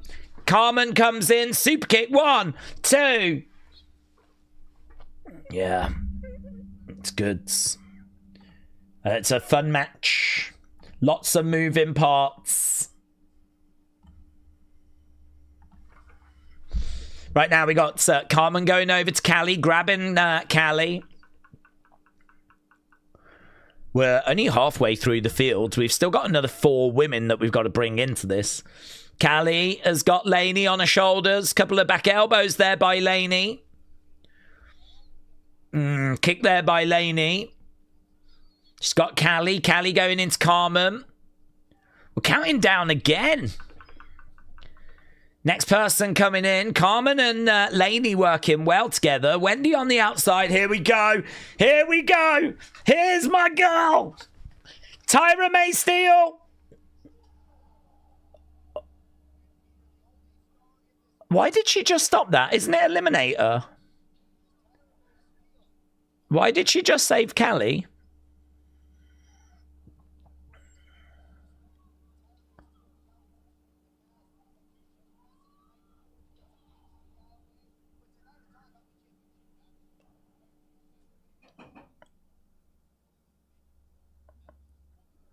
She's helping Callie up. Is it just 1 pin and it's done then?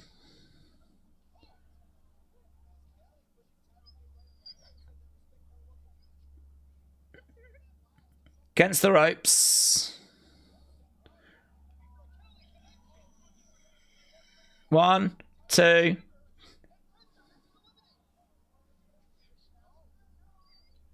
So Carmen Petrovic just got pinned and eliminated.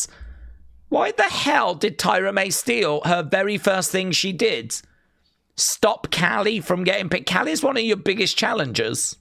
One of your biggest problems. Okay, well, doesn't matter. Right now we got Tyra May Steele. Carmen Petrovic is gone. Carmen Petrovic will not be your new Women's Evolve champion. Tyra May Steele goes down. Callie with the big boot to the midsection. Against the ropes. Wendy Choo trips over Callie. Shot coming in there to Callie. In the midsection. We know that PJ Vasa is going to be the final entrant. Tyra May Steele collides into Laney. Laney goes down. Shots coming in there by Tyra. Boot coming in there by Callie. We're counting down again. We got 9 seconds left to go. Got 15 minutes or so left. Okay, here we go. Next person. Sloane Jacobs. Obviously, we haven't seen much of Sloane. Sloane Jacobs, though, is in. She's here. Kick coming in there by Sloane. Kick coming into Callie. Drop kick there by Sloane. Okay. Kick into a DDT. Going for the pin. 1, 2. I tell you what, I feel like that top is probably going to experience quite a few wardrobe malfunctions if that's going to be her gear long term. Don't feel confident that top is going to be doing what it should be doing. Now already she's having to...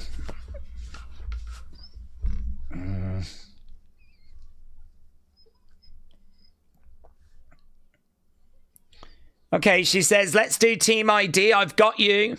Oh, no, she betrayed her. Went for the pin. Wow. Laney eliminated by Sloane, and that was a wonderful pin. That was a fantastic pin. Yeah, she was like, Team ID, Team ID. Okay, now she's going over to Callie and Tyra. Kick coming into the midsection. There's no such thing as friends. Gets the ropes. Callie picking up speed. Sloane in trouble. Gets nailed. 1, 2. Well, that's a shame. Why has Sloane been eliminated so quickly? Sloane has gone now. We got Tyra May Steele. We got Callie Armstrong. Wendy Choo is in there. So Laney gone. Carmen gone. Sloane gone.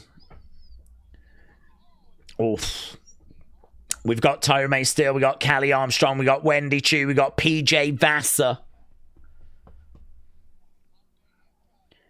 Clock is counting down once again. Looking for a suplex to Wendy. Tyra May Steele, Callie Armstrong working together. It's Nikita. Here's Nikita. Nikita Lyons. Duck underneath. Clothesline. Kick coming in. Nikita's in. Quick kicks, quick shots. I think we just got one more woman, haven't we? After this. Nice suplex. Kip up there by Nikita. Shot to the midsection. Tyra May Steele comes over. Kick coming in there by Callie. Uppercut there by Tyra. Tyra May Steele's my girl. She's the one. She is the one. Callie connection. Oh, no. Tyra May Steele goes down. Tyra May Steele took a big, heavy Callie connection there. Nikita with a big shot. Big right hands. And a kick. Oh, that could be big trouble for Tyra. Oh. Nikita eliminates Tyra. Tyra is gone. She got Callie connected. Oh, God. Oh, God. Well, I'm sad now. It's got to be PJ Vasa, do we think? Shot coming in there by Callie. So we've lost another one. PJ Vasa, 32%. Nikita Lyons, 27%. Other, 21%. So you lot are saying it's going to be PJ Vasa that's going to get the job done. Shot coming in there by Wendy. Nikita in the corner. Callie is down. I've really enjoyed the match. It's been very easy to watch. Couple of moments I'm not sure about, like Tyra making the save of Callie, but shame that Sloane Jacobs couldn't have longer. Here we go. Here's the final woman. PJ Vasa.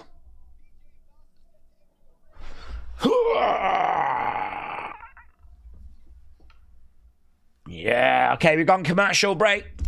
We're at 46.52. 46.55. That's where I am. 47. We're at 47.01, 47.03, blah, blah, blah. Okay, let's go. Dean said, my money is going to be on whoever gets the push. It's wise. It's wise. Okay, we are back to the action. All the women are in. So I believe, is this just like a fatal four-way now? Yeah, should we ask the question again and see if anyone's changed their minds? Who wins? Ah.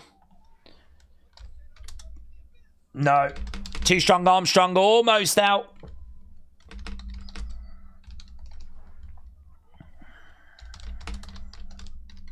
We're down to 4, so we can do it for... We can do a poll properly. Each woman gets their own. So there we go. It's going to be one of those 4. Who's it going to be? We had 41 votes. Let's get more than the 41. Let's beat 41. Vote, vote, vote, vote, vote. Who do you think's going to win? We're down to the final 4. Oh, look at the power of Callie. Power slam. PJ Vasa off the ropes. Huge power slam by Callie. We're looking for the Callie connection. Tyra May Steele's back. What's this? Tyra May Steele throws in a shot there to Callie. Nikita knocks down Callie. 1, 2. Callie's gone. Callie has gone. It is not Callie Armstrong. If you voted Callie Armstrong, you wasted your vote. Surely people knew. I mean, she's been called up. Shot coming in there by Nikita. Nikita and Wendy Choo. And next women's champion is going to be either Nikita Lyons, Wendy Choo, or PJ Vasa. Nikita goes for the cover, but Vasa kicks out. Wendy Choo, Nikita Lyons, PJ Vasa. Right now, working on the arm.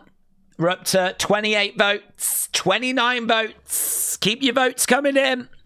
Who is going to be the new Evolve Women's Champ? PJ Vasa has got Nikita on one arm, Wendy on the other. She grabs them, collides them into each other. PJ against the ropes. Oh, no, through to the outside. Kick there by Nikita, double underhooks. Oh! Drives Wendy down too. No joy. Kick out by Wendy. Kick out by Wendy. We're up to 32 votes. We're up to 32 votes. Nikita with the back elbow. Kick coming into the midsection. Double underhooks on PJ. Nikita goes over. Right now, Wendy round the back. Okay, what's this? Like $1 million dream? No.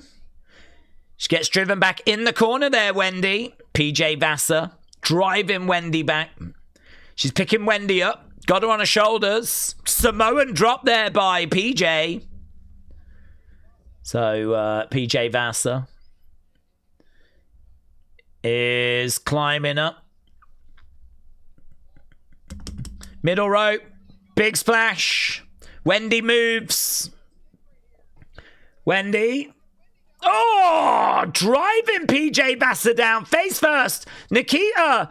Oh, my God. 1, 2, 3. PJ Vasa's eliminated. PJ Vasa's eliminated. Oh, my God. Oh, my God. We're down to Nikita Lyons. Oh, Wendy Choo. I did not see this coming. I did not see this coming. Nikita Lyons, Wendy Choo, PJ Vasa is gone. What? That's mental. I did not see this being our final 2. Not when you've got like Tyra Steele, Callie Armstrong, PJ Vasa, all in the match. We're down to, it's going to be Nikita or it's going to be Wendy. Oh, driver, 1, 2. Oh, Michinoku driver. Kick out by Wendy. Oh, my God. Oh, my God. We got scenes. Wendy trying to get over to the corner. Kick coming in there by Wendy. Nikita battling away. Wendy round the back. She's trying to get the dirt nap back in again. Takes Wendy over. Nikita round the back. Another. Oh, picks her up. Oh, lovely. 1, 2. Nikita gets her shoulder up. You're not going to be able to put away that way. So we're down to our final 2. We're down to our final 2. We've had 40 votes. It's going to be one of these 2. Kick coming in there by Wendy. Wendy climbing up. Crossbody. We've had another 41 votes. Oh, Wendy slam down. Nikita connects. 1, 2. Ah, kick out there by Wendy. Wow, I mean, that was close. A Nikita bomb. Both of these women digging deep. I don't think either of these have won gold before, have they? This would be their first titles. Oh, kick misses there by Nikita. Dirt nap in again there by Wendy. Yeah, Nikita struggling. She's going down. She's in trouble. She's trying to reverse. She manages to get out of it. Kick coming in there by Nikita. Double underhooks. Picking up. No, reversed. 1, 2. Oh, Wendy gets it. Wendy gets it. Wendy Choo. Wendy Choo is the new Evolve Women's Champion. That dude is shocked. Wow, that was back and forth at the end. Wow, did not expect Wendy to win this. No way did I expect Wendy to win this. I don't even know who Wendy is these days. I don't even know what she's become. But fun match. We should get that. Let's get a poll, shall we? Let's get match scores.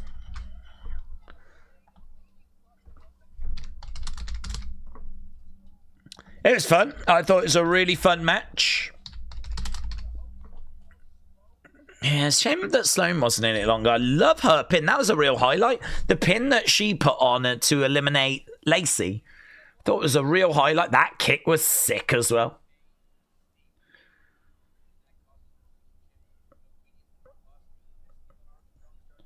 Yeah, Steele and Armstrong going off on each other. That kick's beautiful. That kick by Nikita is fantastic. She's got a real weapon in her arsenal there.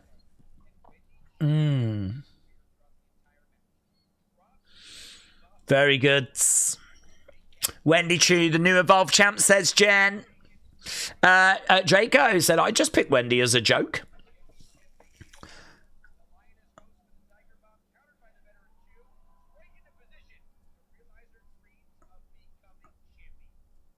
There we go. There's the foreman. Thatcher handing the belt over to Wendy. Wendy holds up that Evolve Women's Championship. I don't hate that. I actually think this is going to be a good way of showcasing Wendy and what she can bring.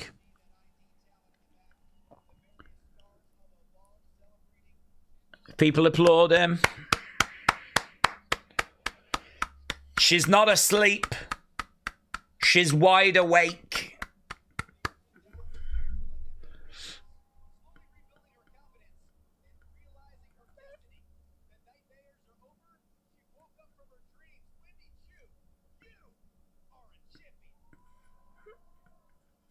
Okay, there we go. There we go. We've got a new champion, and that champion is Wendy Choo. I enjoyed that match. I thought it was pretty fun. Did not see that being the direction we were going to go. So, very surprised that we end up with Wendy as champion, not against it. I do think there's others that I feel a bit more engaged with, but yeah, I suppose we can use this as a way of kind of learning about where we are with Wendy. We've tried a few different things with her, and, you know, it's not really worked. I mean, she did the whole sleepy thing.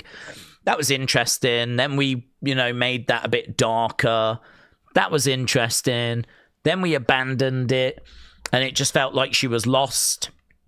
But they've put the belt on her, and we can really use this now as a way of finding out, who are you, Wendy? Where are we now?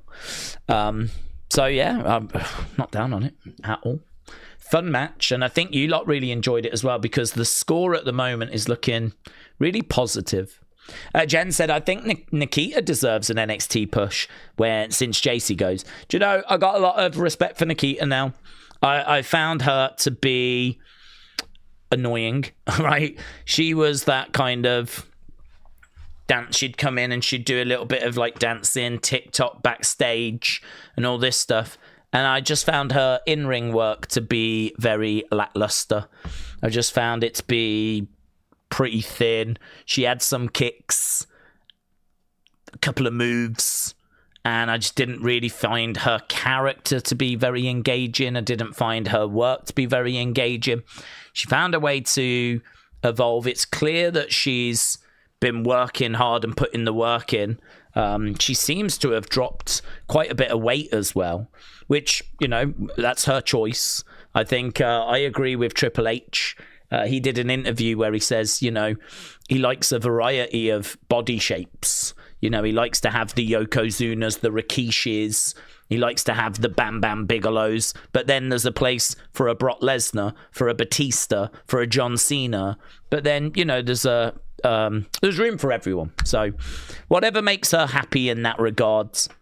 But it does seem like she's slimmed down. That would say to me that she's probably putting more work into maybe her nutrition, her cardio. Maybe she feels like that's some work that she needs to do. Don't know. But what it says to me is that there is some work and focus that's being put into this. And I think we're seeing better results out of her. I've seen a few matches out of her in Evolve that have been amongst the most interesting things I think she's done.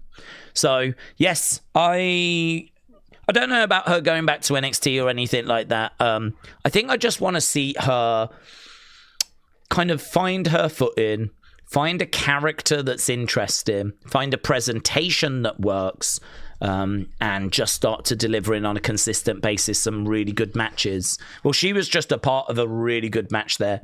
And it's got to speak quite highly of the fact that she got down to the final two. That would say to me that they see something there, you know, that she got down to that final two. So, you know, they don't just give anyone that sort of a spotlight, even though she just fell a little bit short. I still think that was obviously a positive for her. So yeah, bright future. I would hope. Now we all know why Wendy deserves an NXT women's title run, says Jen. Okay, let's end this poll. Let's call it quits. I'm going to run away and work on Unseen. So you lot said that match was great. 85. You really enjoyed it. So we've got great 85. So there we go. When people are like, why do you bother watching Evolve? Well, the main event this week was a real fun match. We got a new women's champion crowned. We got to see a lot of different women. I thought a lot of those women got moments to shine. I think we've got Wendy Choo as a new champ, which is very interesting. And you lot said that it was great 85, so you lot enjoyed it as well. So yeah, great, lovely. Thank you, Evolve. Appreciate it. That was good. That was fun. And we will be back again next week. So there we go. That was Evolve. Don't forget, we're back tomorrow. We're actually back tomorrow, where we're going to be doing WWE World. They're showing the matches from WWE Worlds, and we're going to be covering them. We're going to be doing them. So very excited for that. Tomorrow is the start of WrestleMania. I mean, for me, this is when WWE World opens, and that is kind of, WrestleMania weekend beginning, So for me, that's when things are really going to start hitting. So yeah, looking forward to that. That's tomorrow. So thanks for joining us. We'll be back tomorrow with that.